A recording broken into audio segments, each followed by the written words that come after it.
السلام عليكم ورحمة الله وبركاته. أعوذ بالله من الشيطان الرجيم. بسم الله الرحمن الرحيم. الحمد لله والصلاة والسلام على أشرف المرسلين وعلى آله وصحبه أجمعين. പ്രിയമുള്ള സഹോദരന്മാരെ, എല്ലാവരിലും അള്ളാഹുവിൻ്റെ രക്ഷയും കരുണയും ഉണ്ടാവട്ടെ എന്ന് പ്രാർത്ഥിക്കുകയാണ്. കഴിഞ്ഞ ആഴ്ച നമ്മൾ സൂറത്ത് കഹ്ഫിലെ 24-ാമത്തെ ആയത്തിനെ വിശദീകരിക്കുകയുണ്ടായി. അനാമിലെ ഇങ്ങനെയാണ്: വകദാലിക ജഅൽനാ ഫി കുല്ലി ഖറിയത്തിൻ അകാബിറ മുജ്രിമീഹാ ലിയംകുറു ഫീഹാ വമാ യംകുറൂന ഇല്ലാ ബിഅൻഫുസിഹിം വമാ യശ്ഉറൂൻ. എല്ലാ നാട്ടിലും ആ നാട്ടിലെ അക്രമികളായ വലിയ തമ്പുരാക്കന്മാരെ അള്ളാഹു ചതികളും തന്ത്രങ്ങളും മെനയുന്നവരാക്കി അള്ളാഹു കൊണ്ടുവന്നിരിക്കുന്നു. അവര് ചതി മെനയുന്നത്, തന്ത്രങ്ങൾ മെനയുന്നത് അവർക്ക് എതിരെ തന്നെയാണ്, അതവരറിയുന്നില്ല എന്ന സൂറത്ത് അന്നാമിലെ ആയത്തിനെയാണ് നമ്മൾ വിശദീകരിച്ചത്. ഈ 24-ാമത്തെ ആയത്തിനെ മുമ്പിൽ വെച്ചാണ് നമ്മൾ അതിലെ ചില വിഷയങ്ങളെല്ലാം പറഞ്ഞു പോയത്. അപ്പൊ ഏതായാലും ഇനി നമ്മൾ 25-ലേക്ക് പ്രവേശിക്കുകയാണ്, 25-ാമത്തെ ആയത്തിലേക്ക് പ്രവേശിക്കുകയാണ്. ഫീ കഹ്ഫിഹിം 300 സിനീന വസ്ദാദു 9. ഖുലില്ലാഹു അഅലമു ബിമാ ലബിസൂ ലഹു ഖൈബുസ് സമാവാതി വൽ അർദി അബ്സുർ ബിഹി വഅസ്മിഅ മാ ലഹും മിൻ ദൂനിഹി മിൻ വലിയ്യിൻ വലാ യുശ്രികു ഫീ ഹുക്മിഹി അഹദാ. ഈ രണ്ടായത്തിനെയാണ് ഇൻഷാ അല്ലാഹ് ഇന്ന് നമ്മൾ ചെറിയ രൂപത്തിൽ വിശദീകരിക്കാൻ ആഗ്രഹിക്കുന്നത്. ഏതായാലും സൂറത്ത് കഹ്ഫിലെ ആമുഖ ചർച്ച ഇവിടെ അവസാനിക്കുകയാണ്. ഈ ആയത്തോടു കൂടിയിട്ട് അവസാനിക്കുകയാണ്. അപ്പോൾ ഈ രണ്ട് ആയത്തിനെ ലളിതമായി നമുക്ക് ഇൻഷാ അല്ലാഹ് വിശദീകരിക്കാം. ഈ വിശദീകരണത്തോടു കൂടി ഈ സൂറത്ത് കഹ്ഫിലെ അസ്ഹാബുൽ കഹ്ഫുമായി ബന്ധപ്പെട്ട ചർച്ച അവസാനിക്കുകയാണ്. വിശുദ്ധ റമളാന്റെ ഈ ദിനരാത്രങ്ങളിൽ നമ്മൾ ഖുർആനുമായിട്ട് ബന്ധപ്പെടുമ്പോൾ നമ്മൾ ഒന്നാമതായിട്ട് ചിന്തിക്കേണ്ട ഒരു വിഷയം ആമുഖമായിട്ട് ഇന്ന് സൂചിപ്പിക്കുകയാണ്. നമുക്കറിയാം, ഇന്നാ അൻസൽനാഹു ഫീ ലൈലത്തുൽ ഖദർ, ലൈലത്തുൽ ഖദറിന്റെ രാത്രിയിൽ വിശുദ്ധ ഖുർആനെ അവതരിപ്പിച്ചു എന്നാണ് അള്ളാഹു പറയുന്നത്. അപ്പൊ ഖുർആനെ റമളാൻ മാസത്തിൽ ഇറക്കി അവതരിപ്പിച്ചു എന്ന് പറയുന്ന ഭാഗം എന്ന് പറയുന്ന സൂറത്ത് ബഖറയിലെ ഷഹ്റു റമളാൻ അല്ലദീ ഉൻസില ഫീഹിൽ ഖുർആനു ഹുദൽ ലിന്നാസ്, അവിടെ മനുഷ്യർക്ക് മാർഗദർശനമായി അള്ളാഹു റമളാൻ മാസത്തിൽ വിശുദ്ധ ഖുർആൻ അവതരിപ്പിച്ചു എന്ന് പറയുന്നുണ്ട്. റമളാൻ മാസത്തിൽ ഖുർആൻ അവതരിപ്പിച്ചു എന്ന് പറയുക മാത്രമല്ല, മറിച്ച് ഇന്നാ അൻസൽനാഹു ഫീ ലൈലത്തുൽ ഖദർ, ലൈലത്തുൽ ഖദറിന്റെ രാത്രിയിൽ അവതരിപ്പിച്ചു എന്ന് കൂടി അള്ളാഹു ചേർത്ത് പറയുന്നുണ്ട്. അപ്പൊ എന്തുകൊണ്ടാണ് രാത്രിയിൽ അള്ളാഹു ഈ വേദത്തെ അവതരിപ്പിച്ചത്? രാത്രിയുടെ പ്രത്യേകത എന്താണ്? എന്തുകൊണ്ടാണ് അങ്ങനെ രാത്രിയിൽ ഇറക്കി എന്ന് എടുത്തു പറയുന്നത്? എന്തുകൊണ്ടാണ്? അപ്പൊ നമുക്കറിയാം, ചില സമയങ്ങൾക്ക് അള്ളാഹു ചില പ്രത്യേകതകൾ നൽകിയിട്ടുണ്ട്. ഇപ്പോ വെള്ളിയാഴ്ച ഇമാമ് മിംബറയിൽ കയറുന്നതിനിടയിലുള്ള സമയം, അത് പ്രാർത്ഥനയ്ക്ക് ഉത്തരം കിട്ടുന്ന സമയമാണ്. അതുപോലെ തന്നെ സ്വലാത്ത് നിർവഹിച്ചു കഴിഞ്ഞ ഉടനെ ഉള്ള പ്രാർത്ഥനയ്ക്ക് അള്ളാഹു ഉത്തരം നൽകും. അതുപോലെ തന്നെ വൈകുന്നേര സമയങ്ങളിൽ നടത്തുന്ന പ്രാർത്ഥനയ്ക്ക് അള്ളാഹു ഉത്തരം നൽകും. അപ്പോ ചില സമയങ്ങൾക്ക് അള്ളാഹു ചില പ്രത്യേകതകൾ വച്ചിട്ടുണ്ട്, കൽപ്പിച്ചിട്ടുണ്ട്. ഇതുപോലെ ചില ദിവസങ്ങൾക്ക് പ്രത്യേകത ഉണ്ട്. അതുപോലെ തന്നെ അതായത് വെള്ളിയാഴ്ച ദിവസം അല്ലെങ്കിൽ തിങ്കളാഴ്ച ദിവസം, അപ്പൊ അതിൽ വ്രതമനുഷ്ഠിക്കല്, നോമ്പെടുക്കല് വലിയ പുണ്യമുള്ള കാര്യമാണ്. അതുപോലെ തന്നെ അയ്യാമുൽ ബീള്, അതിൽ 3 ദിവസം നോമ്പെടുക്കല് പുണ്യമുള്ള കാര്യമാണ്. അപ്പൊ ആ ദിവസങ്ങളെല്ലാം നബി സല്ലല്ലാഹു അലൈഹി വസല്ലമ തങ്ങള് വളരെ ശ്രേഷ്ഠമായ ദിവസങ്ങളായി സൂറത്ത് ആഴ്ചകളിൽ, പിന്നെ അതുപോലെ തന്നെ ചില ആഴ്ചകൾക്ക്, മാസങ്ങളിൽ ചില മാസങ്ങൾക്ക് എല്ലാം പ്രത്യേകതകളുണ്ട്. മാസങ്ങളിൽ ഇപ്പോ മുഹറം, അതുപോലെ തന്നെ റമദാന്, ഇതെല്ലാം പ്രത്യേകമായ മാസങ്ങളാണ്. അതുപോലെ തന്നെ രാത്രികൾ, ചില രാത്രികൾക്ക് പ്രത്യേകത ഉണ്ട്. ഇപ്പൊ ലൈലത്തുൽ ഖദറിന്റെ രാത്രി, അതിന് അള്ളാഹു ചില പ്രത്യേകതകൾ കൽപ്പിച്ചിരിക്കുന്നു. ആ പ്രത്യേകതക്ക് നിദാനമായി മാറിയിരിക്കുന്നത് ഖുർആനെ അവതരിപ്പിച്ചു എന്നുള്ളതാണ്. അപ്പൊ നാം പറഞ്ഞതുപോലെ എന്തുകൊണ്ടാണ് ആ രാത്രിയിൽ വിശുദ്ധ ഖുർആനെ അവതരിപ്പിച്ചത്? അതെന്തുകൊണ്ടാണ് എന്ന് വെച്ചാല്, രാത്രി എന്നത് മനുഷ്യന് എല്ലാ സംഘർഷങ്ങളിൽ നിന്നും സങ്കീർണതകളിൽ നിന്നും മാറി സ്വസ്ഥമായി ഇരിക്കുന്ന ഒരു വേളയാണ്. ബുദ്ധിയും ചിന്തയും ഉള്ളവര്, അല്ലെങ്കിൽ ജീവിതത്തെ ഏറ്റവും ക്രമത്തിൽ കാണാൻ ആഗ്രഹിക്കുന്ന, അടുക്കോടും ചിട്ടയോടും കൂടി കാണാൻ ആഗ്രഹിക്കുന്ന ആളുകള് രാത്രിയായി കഴിഞ്ഞാല് അവര് തനിച്ചിരുന്ന് സ്വയം അവരുടെ ജീവിത വിഷയങ്ങളെ വിശകലനം ചെയ്യുകയും അങ്ങനെ ഭാവിയെ ഏറ്റവും നിറമുള്ളതാക്കാൻ, സമ്പുഷ്ടമുള്ളതാക്കി മാറ്റാൻ അവര് ആലോചനകൾ നടത്തി, അവര് ഒരു ക്രമീകരണങ്ങൾ സൃഷ്ടിച്ച് അവരവരുടെ ജീവിതത്തെ ഏറ്റവും നന്നായി പാകപ്പെടുത്തും. ഇപ്പൊ ബുദ്ധിയുള്ളവർ, ചിന്തയുള്ളവർ, ജീവിതത്തെ ഏറ്റവും നന്നായി കാണാൻ ആഗ്രഹിക്കുന്ന ആളുകൾ, അതിനെ ഏറ്റവും നല്ല രൂപത്തിൽ അതിനെ പ്രയോഗവൽക്കരിക്കുവാൻ ആഗ്രഹിക്കുന്നവര്, അവർ രാത്രി സമയങ്ങളിൽ ശാന്തമായിരുന്ന്, സ്വസ്ഥമായിരുന്ന്, നല്ല മനസ്സോടും ചിന്തയോടും കൂടി അവരുടെ ജീവിതത്തെ വിശകലനം നടത്തി, അതിനെക്കുറിച്ച് ആഘാതമായി ചിന്തിച്ച്, നന്നായി ആലോചിച്ച്, അതിനെ ഭാവിയിൽ അതിനെ പാകപ്പെടുത്തുവാനുള്ള ശ്രമങ്ങളും ചിന്തകളും രാത്രിയിൽ അവർ നടത്തും. ഇപ്പൊ വിശുദ്ധ ഖുർആൻ രാത്രിയിൽ, അതുകൊണ്ട് തന്നെയാണ് വിശുദ്ധ ഖുർആൻ രാത്രിയിൽ ഇറക്കിയത്. അത് സങ്കീർണതകളിൽ നിന്നുകൊണ്ട് വായിക്കേണ്ട ഒന്നല്ല. സംഘർഷപൂരിതമായ ഒരു മാനസികാവസ്ഥയിൽ നിന്ന് വായിക്കേണ്ട ഒന്നല്ല. അത് നിങ്ങൾ ശാന്തരായിരിക്കുമ്പോൾ, ശാന്തമായ മനസ്സോടുകൂടി ചിന്താപൂർവം ഒറ്റ് ആലോചിച്ച് അതിനെ കൈകാര്യം ചെയ്യേണ്ടതുണ്ട്. അതുകൊണ്ട് തന്നെ രാത്രി നേരങ്ങളിൽ നാം ഇതിനെ അവതരിപ്പിച്ചിരിക്കുന്നു, രാത്രി സമയം അവതരിപ്പിച്ചിരിക്കുന്നു. തന്നെയുമല്ല, ആ രാത്രിക്ക് ധാരാളം ശ്രേഷ്ഠതകളുണ്ട്. അള്ളാഹു മനുഷ്യന്റെ എല്ലാ ജീവിത ക്രമങ്ങളെ അതിൽ ചിട്ടപ്പെടുത്തുന്ന ഒരു രാത്രി കൂടിയാണ് ലൈലത്തുൽ ഖദറിന്റെ രാത്രി എന്ന് പറയുന്നത്. അതിനെ തൻഫീർ ചെയ്യുന്ന രാത്രിയാണ്.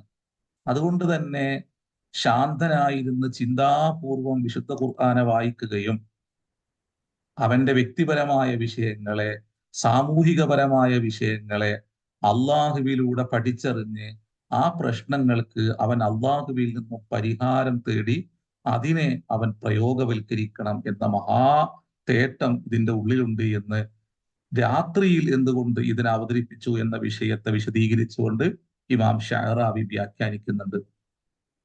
അപ്പൊ വിശുദ്ധ റമദാന്റെ രാത്രികള് നമ്മള് ഖിയാമുൽ ലൈലിന്റെ രാത്രികളായി നമ്മൾ അതിനെ ഉപയോഗപ്പെടുത്തുന്നു. അതിൽ നമ്മൾ ചെയ്യുന്ന ഇബാദത്തില് ഏറ്റവും വലിയ ഇബാദത്ത് അള്ളാഹുവിന്റെ മുമ്പിൽ നമ്മൾ നന്ദിയുള്ളവരായി നിൽക്കുകയും അള്ളാഹുവിന്റെ വചനങ്ങളെ നിരന്തരം ഉരുവിട്ട് അതിൽ നിന്ന് അള്ളാഹു നമ്മളോട് പറയുന്ന കാര്യങ്ങളെ നിരന്തരം കേൾക്കുകയും തിരിച്ച് അള്ളാഹുവിനോടുള്ള മുനാജാത്തിൽ നമ്മൾ മുഴുകുകയും ചെയ്യുന്ന രാത്രികളാണ് റമളാന്റെ ഓരോ രാത്രികളും. അപ്പോ നമ്മള് സന്ധ്യാസമയം മുതൽ പ്രഭാത സമയം വരെ അധിക ആളുകളും അള്ളാഹുവുമായിട്ട് അവന്റെ പ്രശ്നങ്ങളെ, അവന്റെ ജീവിത വിഷയങ്ങളെ, സമൂഹത്തിന്റെ പ്രശ്നങ്ങളെ, അവിടെ നടക്കുന്ന പ്രശ്നങ്ങൾക്കുള്ള പരിഹാരങ്ങളെയെല്ലാം തന്നെ അള്ളാഹുവിൽ നിന്ന് ചോദിച്ചറിഞ്ഞ് പഠിച്ച് അതിനെ പ്രയോഗിക്കേണ്ടതുണ്ട്. വിശ്വാസികള്, അള്ളാഹുവിന് കീഴ്പ്പെട്ടൊരു സമൂഹം ഈ ദിനരാത്രങ്ങളില് അള്ളാഹുവുമായിട്ട് അവർ മുനാജാത്ത് നടത്തുമ്പോൾ, സംസാരിച്ചു കൊണ്ടിരിക്കുമ്പോൾ അവർ ഇതിനെ ലാഘവത്തോടു കൂടി കൊണ്ടല്ല വായിക്കേണ്ടത്, ചിന്താശൂന്യമായി കൊണ്ടല്ല ഈ ഖുർആനെ അവർ സമീപിക്കേണ്ടത്. മറിച്ച് ശാന്തമായ മനസ്സും ഗാഢമായ ചിന്തയോടും കൂടി ഖുർആനെ സമീപിക്കുകയും അങ്ങനെ അതിലൂടെ അവരുടെ പ്രശ്നങ്ങളെ നിരന്തരം കണ്ടറിഞ്ഞ് അതിനെ പരിഹരിക്കുവാനും അല്ലെങ്കിൽ നന്മ നിറഞ്ഞ ജീവിതത്തെ ഏറ്റവും മനോഹരമായി അവതരിപ്പിക്കുവാനും അള്ളാഹുവിൽ നിന്ന് പാഠം ഉൾക്കൊള്ളേണ്ടതുണ്ട്, വഹിയിൽ നിന്ന് പാഠം ഉൾക്കൊള്ളേണ്ടതുണ്ട്. അതുകൊണ്ടാണ് ഈ നോമ്പ് കാലത്തെ രാത്രി നേരങ്ങളിലുള്ള പ്രാർത്ഥന പോലും ഏറ്റവും ശ്രേഷ്ഠമായി നിൽക്കുന്നത് എന്നെല്ലാം ഇമാം ഷഅറാവി വിശദീകരിക്കുന്നുണ്ട്. മുസ്ലിം ഉമ്മത്ത് ധാരാളം പ്രശ്നങ്ങൾക്ക് നടുവിലാണ്. സങ്കീർണമായ ധാരാളം വിഷയങ്ങൾ അവർക്ക് തലക്ക് മുകളിൽ ഇങ്ങനെ വന്ന് നിൽക്കുകയാണ്. ഇവിടെ നമ്മുടെ ചിന്തകൾക്കനുസരിച്ച് മാത്രമല്ല ഈ വിഷയത്തെ നോക്കിക്കാണേണ്ടത്. അതിനപ്പുറം നമ്മേക്കാളും അതിരൂക്ഷമായ സങ്കീർണമായ ഭൂമികയിൽ ജീവിച്ച പരിശുദ്ധ റസൂലിനെ മുമ്പിൽ കൊണ്ടുവന്ന് ആ പ്രശ്നങ്ങളെല്ലാം എങ്ങനെയാണ് ഈ വഹിയിലൂടെ റസൂലുള്ള തരണം ചെയ്തത് എന്നും ആ പ്രശ്നങ്ങളെ എങ്ങനെയാണ് അള്ളാഹുവിൽ നിന്ന് പഠിച്ചിട്ട് ഒരു സമൂഹത്തെ അതിന് പരിഹാരം വിശുദ്ധ ഖുർആനെ മുമ്പിൽ വെച്ച് അള്ളാഹുവിന്റെ വഹീനെ മുമ്പിൽ വെച്ച് ഒരു സമൂഹത്തെ ബോധ്യപ്പെടുത്തി കൊടുത്ത് അവരിലെ മഹാഭൂരിപക്ഷം വരുന്ന അക്രമികളായ ഒരു സമൂഹത്തിന്റെ മുകളിൽ ഏത് രൂപത്തിലാണ് നന്മ കൊണ്ട് ആധിപത്യം നേടിയത് എന്ന് നമ്മൾ നന്നായി പഠിച്ചറിയണം.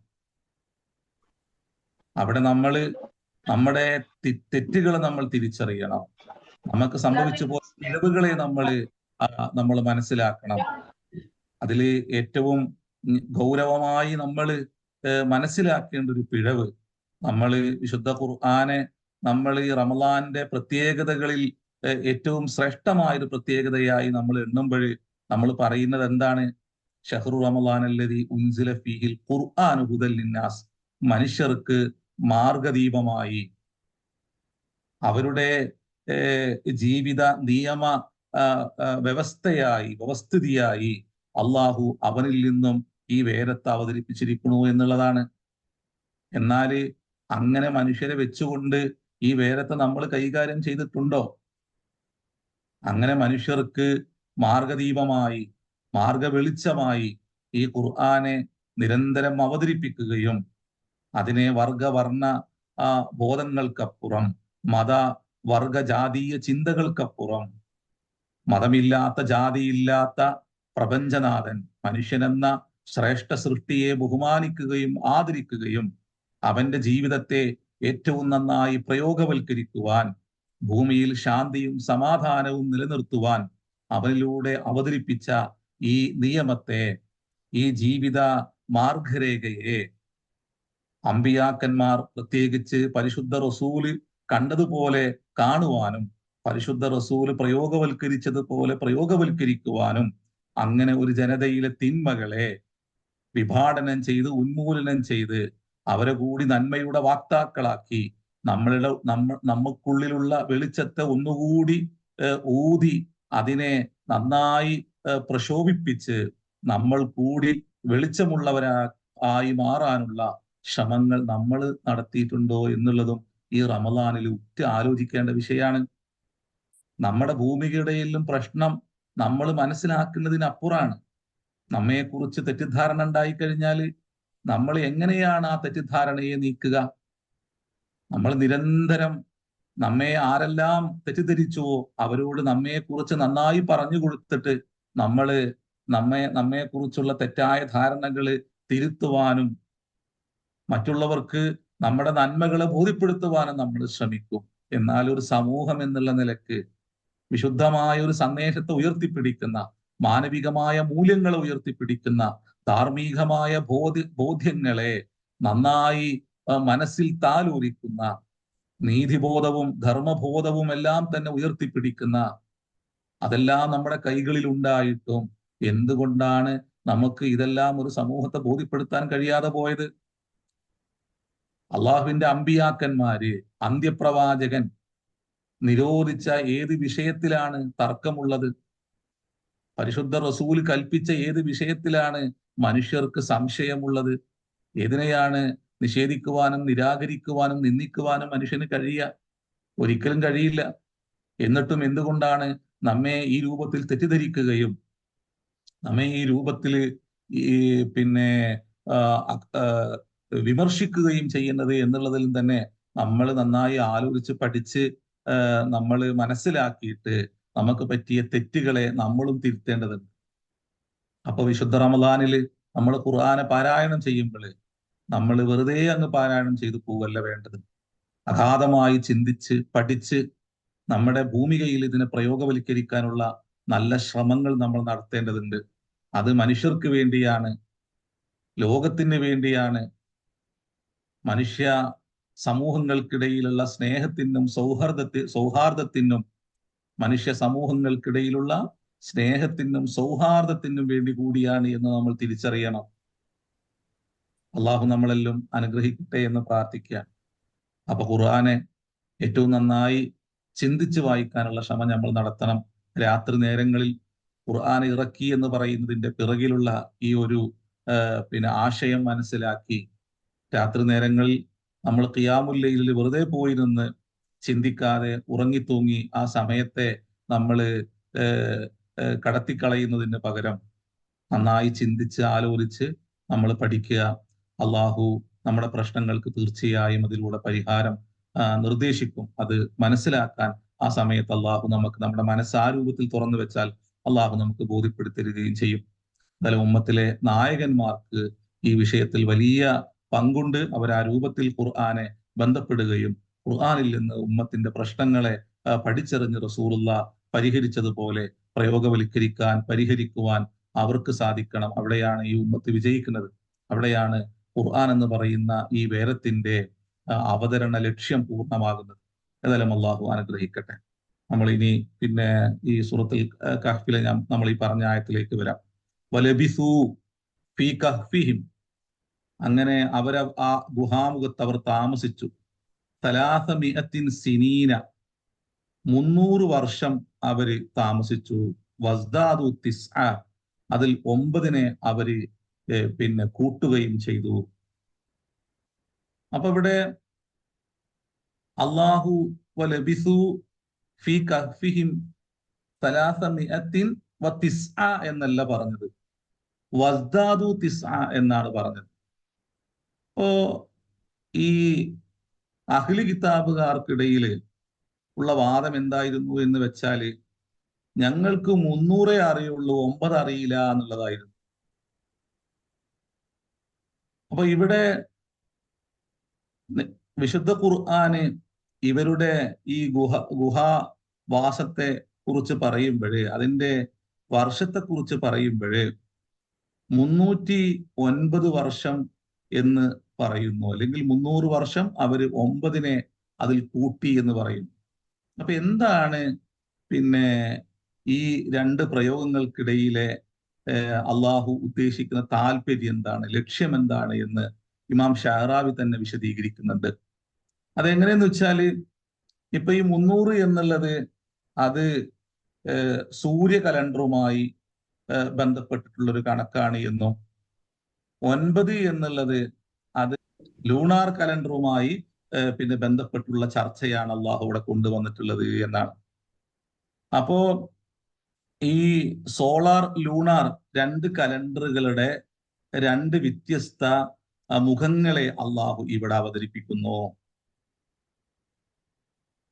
അപ്പോ അള്ളാഹു സൂര്യനെ ആക്കിയിരിക്കുന്നത്, ഇമാം ഷഹറാവി പറയുന്നുണ്ട്, ഫജഅല ശംസ ഉൻവാനൻ ലിൽ യൗമി, ദിവസത്തെ കണക്കാക്കുവാനാണ്, ദിവസം തുടങ്ങുവാനാണ് അള്ളാഹു സൂര്യനെ വെച്ചിരിക്കുന്നത്.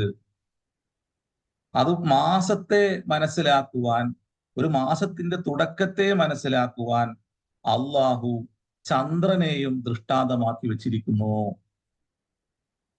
അപ്പൊ സൂര്യൻ ഉദിക്കുന്നതിലൂടെ മനുഷ്യൻ ദിവസത്തെ മനസ്സിലാക്കുകയും ചന്ദ്രൻ ഉദിക്കുന്നതിലൂടെ മനുഷ്യർ അവരുടെ മാസത്തിന്റെ തുടക്കം തിരിച്ചറിയുകയും ചെയ്യുന്നത് എന്ന് ഇതിന്റെ വിശദീകരണത്തിൽ മുഫസ്സിരീങ്ങൾ പറയുന്നുണ്ട്. അപ്പോ അള്ളാഹു ഇവിടെ 300 വർഷവും അതിനോടൊപ്പം 9നെയും അവർ കൂട്ടി എന്ന് പറയുന്നതിലൂടെ നാം ഈ പറഞ്ഞതുപോലെ സോളാർ കലണ്ടർ അനുസരിച്ച് 300 വർഷവും അതിനെ പിന്നെ ഈ ചാന്ദ്രിക കലണ്ടറുമായിട്ട് ബന്ധിപ്പിക്കുമ്പോൾ അവിടെ 9 വർഷം അതിൽ കൂടുതലായി കാണുകയും ചെയ്യുന്നു. അപ്പോ പൊതുവെ ഇങ്ങനെ ഈ സൂര്യ കലണ്ടറുമായിട്ട് ഈ ഈ ഹിജരി കലണ്ടറിനെ ബന്ധിപ്പിക്കുമ്പോൾ അവിടെ ഏകദേശം ഒരു 11 ദിവസത്തിന്റെ വ്യത്യാസം കാണിക്കും. അപ്പൊ അതിനെ കൂട്ടിക്കൊണ്ടാണ് ഇവിടെ 9 വർഷം കൂടി അവര് ഏറെ എടുത്തു എന്ന് അള്ളാഹു വിശദീകരിക്കുന്നത്. ഇവിടെ ഒരു ശ്രദ്ധേയമായൊരു കാര്യം എന്താന്ന് വെച്ചാല്, പടച്ച തമ്പുരാന് ഒരു പ്രത്യേക ഭൂമികയിൽ ഒരു കാലത്തെ ഒരു വിശ്വാസി സമൂഹം ജീവിച്ച് തീർത്ത ഒരു കാലത്തെ കുറിച്ച് പറയുമ്പോൾ അള്ളാഹു കണിശമായിട്ട് ഒരു കണക്കങ്ങ് പറയാണ്. എത്രയാണ്? 300 വർഷവും അതോടൊപ്പം 9 വർഷവും ചേർത്ത് 309 വർഷം അവർ ജീവിച്ചു എന്ന് കണിശമായിട്ട് പറയാം. അപ്പൊ ഇതിൽ മറ്റൊരു ചിന്ത കൂടി അള്ളാഹു ഇതിൽ അവതരിപ്പിക്കുന്നുണ്ട്. ഇന്ന് നമ്മുടെ മുസ്ലിം ഉമ്മത്തിന്റെ ഒരു വിഷയത്തെ ഇതിൽ നമുക്ക് ഒന്ന് വായിച്ചെടുക്കാൻ കഴിയും. നമ്മുടെ പ്രശ്നങ്ങളെ കൂടി ഇതിനുള്ളിൽ വായിച്ചെടുക്കാൻ പറ്റും. അതെന്താണ്? ഇന്ന് നമ്മളെല്ലാം കൈകാര്യം ചെയ്യുന്നത് പോലെയാണെങ്കിൽ ഇതുപോലൊരു കണിശമായ കണക്ക് നമുക്ക് പറയാൻ പറ്റൂല. കാരണം ഇപ്പൊ ഇവിടെ ഖത്തറില് ഒരു ദിവസം മുമ്പേ തുടങ്ങി നോമ്പ് തുടങ്ങി. നമ്മുടെ നാട്ടിൽ ഒരു ദിവസം കഴിഞ്ഞിട്ടാണ് തുടങ്ങിയത്. ഇനി നമ്മുടെ നാട്ടിൽ തന്നെ ഈ ബാംഗ്ലൂരിലുള്ള ആൾക്കാർക്ക് എന്താ തുടങ്ങിയിരിക്കുന്നത് നമുക്കറിയില്ല. നമ്മൾ പലപ്പോഴും 1, 2, 3 ദിവസത്തിന്റെ ഒരു വിടവ് പലപ്പോഴും നമ്മൾ ലോകത്ത് കാണാറുണ്ട്. ഇന്ത്യയിൽ തന്നെ നമ്മൾ കേരളക്കാർക്ക് ഒരു ദിവസം, മറ്റു പ്രദേശക്കാർക്ക് മറ്റൊരു ദിവസം, ഇങ്ങനെ വ്യത്യസ്ത ദിവസങ്ങളിൽ ഒരു മാസത്തിന്റെ തുടക്കത്തെ കാണുന്ന ഒരു ചിന്താശൂന്യരായ ഒരു സമൂഹമാണ് നമ്മൾ. അപ്പൊ നമ്മൾ ഈ കാണിക്കുന്നത് പോലെയുള്ള ഒന്നല്ല അള്ളാഹുവിന്റെ ദൃഷ്ടാന്തവുമായി ബന്ധപ്പെട്ട് അള്ളാഹു അവതരിപ്പിക്കുന്നത് എന്ന വലിയൊരു പാഠം ഇതിൻ്റെ ഉള്ളിലുണ്ട്. അപ്പോ ഏതോ ഒരു പ്രദേശത്ത് ഒരു യുവ സമൂഹം അള്ളാഹുവിന് വേണ്ടി അവരുടെ ജീവിതം പൂർണ്ണമായി ഒഴിഞ്ഞു വെക്കുകയും അവരുടെ വിശ്വാസ സംരക്ഷണത്തിന് വേണ്ടി അക്രമികളിൽ നിന്നും മാറി ഗുഹാമുഖത്ത് പോയി താമസിച്ച ഒരു കണക്കിനെ അള്ളാഹു എടുത്തു പറയുമ്പോൾ, ഇന്ന് ലോകത്തിന്റെ നാനാദിക്കുകളിലുമുള്ള മനുഷ്യർക്ക് മുമ്പിൽ അള്ളാഹു ആ കണക്കിനെ അവതരിപ്പിക്കുന്നത് അവർ 309 വർഷം ജീവിച്ചു, ആ ഗുഹാമുഖത്ത് വസിച്ചു എന്നുള്ളതാണ്. അപ്പോ ഈ കണക്ക് തെറ്റാൻ പാടില്ല എന്നുള്ളതാണ്.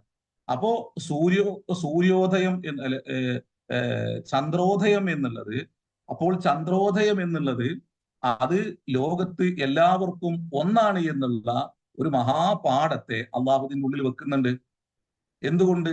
ഈ കണക്ക് നാം ഇന്ന് കൈകാര്യം ചെയ്യുന്നത് പോലെയുള്ള രൂപത്തിലാണ് കൈകാര്യം ചെയ്യുന്നതെങ്കിൽ, അള്ളാഹു ഉദ്ദേശിക്കുന്നതെങ്കിൽ എന്തേ കാര്യം ഇതിന്റെ ഒരു അവസ്ഥ? അങ്ങനെ അള്ളാഹു ഒരിക്കലും ഉദ്ദേശിക്കൂല. കാരണം ഇത് ദൃഷ്ടാന്തമാണ്, അള്ളാഹുവിന്റെ ആയത്താണ്, അത് മാനവ സമൂഹത്തിന് മൊത്തം ബാധകമായ ഒന്നാണ്. അപ്പോ നമ്മളാണ് ഇതിനെ കാൽക്കുലേറ്റ് ചെയ്യുന്നതെങ്കിൽ ഓരോ പ്രദേശവാസികൾക്കും വ്യത്യസ്തങ്ങളായ കണക്കായിരിക്കും. അപ്പൊ ചിലർ പറയും 306 എന്ന് പറയും, ചിലർ പറയും 305 എന്ന് പറയും. ഇങ്ങനെ വ്യത്യസ്തമായിരിക്കും. അങ്ങനെ ആ ഒരു ചിന്തയെ ഇവിടെ നിരാകരിക്കുന്നുണ്ട് അള്ളാഹു. അപ്പം നമ്മുടെ കാഴ്ചക്കനുസരിച്ചല്ല അള്ളാഹു, നബി സല്ലല്ലാഹു അലൈഹി വസല്ലമ തങ്ങള് പിന്നെ സൂമൂലു റുഅ്യതിഹി വ അഫ്തിറൂലു റുഅ്യതിഹി എന്നെല്ലാം പറയുന്നത്, അത് പിന്നെ ആ ഭൂമികയിൽ അത് തികച്ചും ശരിയാണ്, അത് അങ്ങനെ തന്നെയാണ് പറയേണ്ടത്. പക്ഷെ അള്ളാഹുവുമായിട്ട് ഇതിനെ ചേർത്ത് വെക്കുമ്പോഴേ ഈ മേഘാവൃതമാകുക എന്നുള്ളതൊന്നും തന്നെ പ്രപഞ്ചനാഥനുമായി ചേർത്ത് വെക്കുമ്പോൾ ഇതിനെ സൃഷ്ടിച്ച് ഈ ഭൂമിയിലെ സമയവും വർഷവും കാലവും എല്ലാം നിർണയിച്ച പ്രപഞ്ചനാഥനായ തമ്പുരാനെ സംബന്ധിച്ചിടത്തോളം ആ രൂപത്തിലല്ല ഈ വിഷയത്തെ കൈകാര്യം ചെയ്യുക. അപ്പോ ഇന്ന് നമ്മള് ഇതിനെയെല്ലാം തന്നെ ഈ ഒരു മഹാചിന്തയെ, അള്ളാഹുവിന്റെ ദൃഷ്ടാന്തങ്ങളെ പോലും കളവാക്കുന്ന, അതിനെ തെറ്റായ രൂപത്തിൽ അവതരിപ്പിക്കുന്ന ഒരു രൂപത്തിലേക്ക് നമ്മൾ മാറിയതിന്റെ ഒരു ദുരന്തം നമുക്ക് ഈ ആയത്തിലൂടെ നമുക്ക് വായിച്ചാൽ മനസ്സിലാകും. അങ്ങനെ പാടില്ല എന്ന് അള്ളാഹു ഇതിൽ പറഞ്ഞു വെക്കുന്നുണ്ട്. കാരണം നമ്മൾ ഇന്ന് നമ്മുടെ ചിന്തകൾക്കനുസരിച്ചാണ് ഈ വിഷയത്തെ കൈകാര്യം ചെയ്യുന്നതെങ്കിൽ ഈ ആയത്തിൽ നമ്മൾ ഈ പറയുന്ന ഒരു കണിശമായ ഒരു കാലത്തെ എണ്ണാൻ നമുക്ക് സാധിക്കൂല. അപ്പോ അള്ളാന്റെ ദൃഷ്ടാന്തത്തെ ആ രൂപത്തിൽ കാണുകയും പുതിയ ലോകത്ത് അള്ളാഹു മനുഷ്യർക്ക് നൽകിയ ബുദ്ധിയും ചിന്തയും അവതരിപ്പിച്ചതിലൂടെ, അവർക്ക് നൽകിയതിലൂടെ അവർ അവതരിപ്പിക്കുന്ന ആ ഒരു സംവിധാനത്തെ കൂടി ഉപയോഗപ്പെടുത്തിക്കൊണ്ട് നമ്മൾ എന്ത് ചെയ്യണം? ഇതിനെ ശരിയായ രൂപത്തിൽ മനസ്സിലാക്കി ഈ ആയത്തിനോടൊപ്പം ചേർന്ന് നിന്ന് കാലത്തെയും വർഷത്തെയും അള്ളാഹു എങ്ങനെയാണോ കണിശമായിട്ട് നിർണയിക്കുന്നത് അതുപോലെ തന്നെ നിർണയിച്ചു പോവണം. അല്ലെങ്കിൽ നമ്മുടെ എല്ലാ വിഷയങ്ങളും തകരാറിലാകും. കാരണം ഇന്ന് നമ്മൾ ഈ ഒരു സോളാർ കലണ്ടറിനെ അവലംബിച്ചല്ല നമ്മൾ പലപ്പോഴും നമ്മുടെ ജീവിത ചര്യകളെ നമ്മൾ രേഖപ്പെടുത്തുന്നത്, അല്ലെങ്കിൽ നമ്മുടെ ദിവസങ്ങളെ, അല്ലെങ്കിൽ നമ്മുടെ ആഘോഷങ്ങളെ രേഖപ്പെടുത്തുന്നത്. അതുകൊണ്ടാണ് ഈ പ്രശ്നം. അങ്ങനെ ഒരു രേഖപ്പെടുത്തുന്ന രൂപത്തിലേക്ക് നമ്മൾ മാറിക്കഴിഞ്ഞാൽ പലർക്കും പല രൂപത്തിലായിരിക്കും അവരുടെ ദിവസവും അവരുടെ വർഷവും എല്ലാം തന്നെ ഉണ്ടാകുക. അത് ലോകത്ത് ഭയങ്കര സങ്കീർണതകൾ സൃഷ്ടിക്കും. ആ സങ്കീർണതകളെല്ലാം തന്നെ ഇവിടെ ഈ ഒരു ആയത്തിൽ അള്ളാഹു എടുത്തു കളയുന്നുണ്ട്. അങ്ങനെ ഒരു സങ്കീർണതക്കും അവിടെ ഒരു ചാൻസും ഇല്ല, അങ്ങനെ അത് സാധ്യതയില്ല. അള്ളാഹുവിന്റെ ദൃഷ്ടാന്തം, അള്ളാഹുവിന്റെ ആയത്ത് അത് കണിശമായി അള്ളാഹു വെച്ചിരിക്കുന്ന ഒന്നാണ് എന്നും അതിലൂടെ മനുഷ്യർക്ക് വർഷവും അവരുടെ ദിവസവും എല്ലാം നിർണ്ണയിക്കാനുള്ള വ്യത്യസ്ത ദൃഷ്ടാന്തങ്ങൾ അള്ളാഹു കൊണ്ടുവന്നിരിക്കുന്നു എന്നിലും തന്നെ അള്ളാഹു മനോഹരമായിട്ട് ഇത്തരത്തിലുള്ള വരികളിലൂടെ, വാക്കുകളിലൂടെ, അവതരണങ്ങളിലൂടെ അള്ളാഹു മനുഷ്യ കുടുംബത്തെ ബോധ്യപ്പെടുത്തി പോകുന്നുണ്ട്. അത് തിരിച്ചറിയാനും ചിന്തിക്കാനുള്ള ശേഷി നമുക്ക് ഉണ്ടായാൽ മാത്രം മതി എന്നേ ഉള്ളൂ. അതാ ഞാൻ പറഞ്ഞത്, നമ്മൾ വെറുതെ ഖുർആൻ അങ്ങ് വായിച്ചു പോകല്ല വേണ്ടത്. ഇതിന്റെ ഉള്ളിലുള്ള ആശയങ്ങളെ, നമുക്ക് നൽകുന്ന സന്ദേശങ്ങളെ കൂടി മനസ്സിലാക്കിക്കൊണ്ടായിരിക്കണം നമ്മൾ എന്താക്കേണ്ടത്? ഖുർആന് വായിച്ചു പോകേണ്ടത്. എന്നിട്ട് അള്ളാഹു പറയാണ്, കുൽ, നീ പറയുക, അള്ളാഹു അഅലമു, അവൻ ഏറ്റവും അറിയുന്നവനാണ്, ബിമാ ലബിസു, അവര് കഴിച്ചുകൂട്ടിയ, താമസിച്ച ആ കാലത്തെ കുറിച്ച് ഏറ്റവും നന്നായി അറിയുന്ന അള്ളാഹുവാണ്. അതുകൊണ്ട് അള്ളാഹു കണിശമായിട്ട് അങ്ങ് പറയണത്. അതിനെ ലൂണാർ അതുപോലെ തന്നെ സോളാർ, ഈ രണ്ട് സംവിധാനങ്ങളുമായി ചേർത്ത് വെച്ച് അള്ളാഹു അതിനെ അവതരിപ്പിക്കുകയാണ്. അപ്പോ സലാസമിഅത്തിൻ എന്ന് പറയുന്നത് എന്തുകൊണ്ടാണ്? ആ സമൂഹത്തിൽ അന്ന് അവർ കണക്കുകൾക്ക് വേണ്ടി അവലംബിച്ചിരുന്നത് സൂര്യനെയായിരുന്നു, സൂര്യ കലണ്ടറിനെയായിരുന്നു. എന്നാൽ അതോടൊപ്പം തന്നെ അള്ളാഹു ഇവിടെ എന്ത് ചെയ്യുന്നത്? വസ്ദാദു തിസ്ആ എന്ന് പറഞ്ഞിട്ട് അതിനോടൊപ്പം അള്ളാഹു നിർണയിച്ച മറ്റൊരു ദൃഷ്ടാന്തത്തിലൂടെ മനുഷ്യർ അവതരിപ്പിക്കേണ്ട മറ്റൊരു കണക്കിനെ കൂടി അള്ളാഹു ചേർത്ത് വെക്കുന്നുണ്ട്. അപ്പൊ സൂര്യൻ എന്നുള്ളത് നിങ്ങൾക്ക് നിങ്ങളുടെ ദിവസം നിർണയിക്കാനുള്ളതും ചന്ദ്രൻ എന്നുള്ളത് നിങ്ങളുടെ മാസത്തെ നിർണയിക്കുവാനുമുള്ള ഒന്നാണ്. അതുകൊണ്ടാണ് അള്ളാഹു സൂറത്ത് തൗബയിൽ അല്ലെ, ഇന്ന ഇദ്ദത്ത ശുഹൂരി ഇൻദല്ലാഹി ഇസ്നാ അശറ ശഹ്റൻ ഫീ കിതാബില്ലാഹ് എന്ന് അള്ളാഹു പറഞ്ഞു വെക്കുന്നത്. അത് ലോകത്തെല്ലോടത്തും ഒരുപോലെ തന്നെ ഇക്കാരം. അപ്പോ ഈ ഇസ്നാ അശറ ശഹ്റൻ ഫീ കിതാബില്ലാഹ് എന്ന് പറഞ്ഞതിനെ അടിസ്ഥാനമാക്കിയിട്ട് ഇക്കാരം ഇനിയിപ്പോ 6 മാസം സൂര്യൻ ഉദിക്കാത്ത നാട്, 6 മാസം സൂര്യൻ ഉദിക്കുന്ന നാടുകളിലും തന്നെ അവരവരുടെ ദിവസങ്ങളെ നിർണയിക്കുന്നത് പോലും ഒരു ഭൂരിപക്ഷത്തിന്റെ ഇടയിലുള്ള സമയത്തെയും കാലത്തെയും ആഴ്ചകളെയും പരിഗണിച്ചുകൊണ്ടായിരിക്കും അവരതിനെ നിർണ്ണയിക്കുക. ഇമാം ഷാഫി റഹ്മത്തുള്ളാഹി അലൈഹി ഇതിനെ മനോഹരമായിട്ട് ഈ ഇസ്നാ അശറ ശഹ്റൻ ഫീ കിതാബില്ലാഹ് എന്ന് പറഞ്ഞ ആ ഭാഗത്തിന്റെ ഒരു പൊരുളിനെ വിശദീകരിക്കുന്നുണ്ട്. അപ്പൊ അവരിൽ എങ്ങനെയാണ് നോമ്പെടുക്കുക, എങ്ങനെയാണ് അവരുടെ കർമ്മങ്ങൾ അനുഷ്ഠിക്കുക എന്നുള്ളതിനും വിശദീകരിക്കുന്നിടത്ത് ഭൂരിപക്ഷത്തിന്റെ ഈ സമയത്തെ, ഈ 24 മണിക്കൂറിനെ അവലംബിച്ചുകൊണ്ട് അവരവരുടെ സമയത്തെ നിർണയിച്ച് അവരുടെ ആരാധന മുറകളെ അവര് അത് ക്ലിപ്തപ്പെടുത്തണം എന്ന് പറഞ്ഞ് ഇതിനെ വിശദീകരിക്കുന്നുണ്ട്. അപ്പോ കുലില്ല, നീ പറയണം, അള്ളാഹു അഅലമു ബിമാ ലബിസു, അവര് ആ ഗുഹയിൽ താമസിച്ച ആ ദിവസത്തെക്കുറിച്ച് അല്ലെങ്കിൽ വർഷത്തെക്കുറിച്ച് ഏറ്റവും നന്നായി അറിയുന്നവൻ അള്ളാഹു ആണ്. ലഹു ഗൈബുസ് സമാവാതി വൽ അർദ്, ആകാശഭൂമികളിലുള്ള എല്ലാ രഹസ്യവും അവനുള്ളതാണ്. അബ്സുർ ബിഹി വ അസ്മി. ഇവിടെ ഒരു തഅജ്ജുബിന്റെ ഒരു സീഗ കൊണ്ടുവരികയാണ് അള്ളാഹു. അബ്സുർ ബിഹി വ അസ്മി, ഏറ്റവും സൂക്ഷ്മമായി നോക്കുന്നവൻ അള്ളാഹു അല്ലയോ? വാസ്മി, അവനല്ലയോ ഏറ്റവും നന്നായി കേൾക്കുന്നവൻ അവനല്ലയോ? മാലഹും മിൻ ദൂനിഹി മിൻ വലിയ്യിൻ വലാ യുശ്രികു ഫീ ഹുക്മിഹി അഹദാ. ഇതെല്ലാം നന്നായിട്ട് ചിന്തിക്കേണ്ട ഭാഗങ്ങളാണ്. കാരണം ഇതുമായിട്ടാണ്, ഈ കണക്കുമായിട്ടാണ് ഇതിനെ ചേർത്ത് വെക്കുന്നത്. അള്ളാഹുവിന്റെ നിയമത്തിൽ നമ്മൾ എന്താക്കാൻ പാടില്ല? അള്ളാഹിന്റെ ദൃഷ്ടാന്തങ്ങളെ തെറ്റായി അവതരിപ്പിക്കുവാനോ അതില് നമ്മൾ അള്ളാഹുവിന്റെ ഹുക്മില് ഒരാൾക്കും ഒരു പങ്കുമില്ല എന്ന് പറയുന്നതില് ഈ ഒരു വിഷയത്തെ കൂടി എന്താകുന്നുണ്ട്? അള്ളാഹു ചേർത്ത് വെക്കുന്നുണ്ട്. നമ്മൾ അതിനെ തെറ്റിക്കാൻ പാടില്ല എന്നുള്ളൊരു ചിന്ത കൂടി ഇവിടെ ഇമാം ഷഅറാവി കൊണ്ടുവരുന്നുണ്ട്. അപ്പൊ അതിനെല്ലാം തന്നെ കണിശമായിട്ട് നമ്മൾ അതിനെ വിലയിരുത്തുകയും നമ്മൾ അതിനെ അവതരിപ്പിക്കുകയും ചെയ്യേണ്ടതുണ്ട് എന്നുകൂടി പറഞ്ഞു വെക്കുകയാണ്. പിന്നെ വലാ യുശ്രികു ഫീ ഹുക്മിഹി അഹദ എന്ന വാക്കിൽ. മാലഹും മിൻ ദൂനിഹി മിൻ വലിയ്യിൻ വലാ യുശ്രികു ഫീ ഹുക്മിഹി അഹദ. ഇനി അള്ളാഹുവിനെ കൂടാതെ അവർക്ക് ഒരു വലിയുമില്ല. വലാ യുശ്രികു ഫീ ഹുക്മിഹി അഹദ. അവിടെ നമ്മൾ ഈ പറഞ്ഞതുപോലെ പിന്നെ അള്ളാഹുവിന്റെ ഹുക്കുമിൽ ആർക്കും ഒരു പങ്കാളിത്തവും ഇല്ലാത്തതുപോലെ അള്ളാഹുവിന്റെ നിയമങ്ങളിൽ അള്ളാഹിന്റെ ദൃഷ്ടാന്തങ്ങളെ തെറ്റിച്ച് അതിൽ തെറ്റായ രൂപത്തിൽ കൈകടത്തലുകൾ നടത്തി എന്താക്കാൻ പാടില്ല? അതിനെ വിശദീകരിക്കാനോ വ്യാഖ്യാനിക്കാനോ പാടില്ല. അപ്പൊ അത് മനുഷ്യർക്ക്, ഭൂമിയിൽ എല്ലാ ഇടങ്ങളിലും ജീവിക്കുന്നവർക്ക് വേണ്ടി അള്ളാഹു കൊണ്ടുവന്ന മഹാദൃഷ്ടാന്തമാണ്. സൂറത്ത് ഇസ്രായേൽ വജഅൽനല്ലൈല വന്നഹാറ ആയത്തൈനി ഫമഹൗന ആയത്തല്ലൈലി വജഅൽന ആയത്തന്നഹാരി മുബ്സിറത്തൻ ലിതബ്തഗു ഫദ്ലൻ മിർ റബ്ബിക്കും വലിതഅലമു അദദസ്സിനീന വൽ ഹിസാബ് വകുല്ല ഷൈഇൻ ഫസ്സൽനാഹു തഫ്സീല എന്ന് പറഞ്ഞുകൊണ്ട് അള്ളാഹു ഇതിന്റെ മറ്റൊരു രൂപത്തെ അള്ളാഹു മനോഹരമായിട്ട് സൂറത്ത് ഇസ്രായേൽ വിശദീകരിക്കുന്നുണ്ട്. അപ്പൊ ഏതായാലും പിന്നെ ഇവിടെ ഈ സൂറത്ത് കഹ്ഫിന്റെ പിന്നെ ചർച്ച അവസാനിക്കുകയാണ്. ഈ എന്തിനാണ് ഇപ്പോ ഇത് ചോദിച്ചത്? ഇവര് നബി സല്ലല്ലാഹു അലൈഹി വസല്ലമ തങ്ങൾ പ്രവാചകനാണോ എന്ന് അറിയാൻ വേണ്ടിയിട്ടാണ് ഇവര് പോയിട്ട് റസൂലുള്ളാഹിനോട് നമ്മൾ ഇതിന്റെ ആമുഖത്തിൽ പറഞ്ഞതുപോലെ ചില ചോദ്യങ്ങൾ ചോദിക്കുന്നത്. ആ ചോദ്യത്തിൽ ഒന്ന് അസ്ഹാബുൽ കഹ്ഫ് ആരായിരുന്നു എന്നായിരുന്നു. അപ്പൊ അതിനെ വിശദീകരിച്ചു കൊടുത്തു. ഒരു നിരക്ഷരനായ പ്രവാചകൻ അസ്ഹാബുൽ കഹ്ഫ് ആരായിരുന്നു എന്ന് മനോഹരമായിട്ട് വഹീന്റെ വെളിച്ചത്തിൽ വിശദീകരിച്ചു കൊടുത്തു. എന്നിട്ട് അവര് അത് കേട്ടിട്ട് വിശ്വസിച്ചോ? അള്ളാഹുവിന്റെ പ്രവാചകന് നുബുവത്തിനെ അംഗീകരിച്ചോ? ഇതെല്ലാം കേട്ടതിന് ശേഷവും ആ പരിശുദ്ധ റസൂലിനെ പീഡിപ്പിക്കുവാനും നാട്ടിൽ നിന്ന് ആട്ടിയോടിക്കുവാനും അതോടൊപ്പം തന്നെ യുദ്ധമുഖത്തേക്ക് വലിച്ചിഴച്ച് എത്രയോ ആളുകളെ കൊല്ലുവാനും അവർ തുനിഞ്ഞോ? എല്ലാം ചെയ്തു. അള്ളാഹു സൂറത്ത് അൻആമില് ചില വിഷയങ്ങൾ അള്ളാഹു സൂചിപ്പിക്കുന്നുണ്ട്. വഅഖ്സമു ബില്ലാഹി ജഹ്ദ ഐമാനി ലഇൻ ജാഅതുഹും ആയത്തുൻ ലയുഅ്മിനുന്ന ബിഹാ ഖുൽ ഇന്നമൽ ഖുൽ എങ്ങനെയാണ്?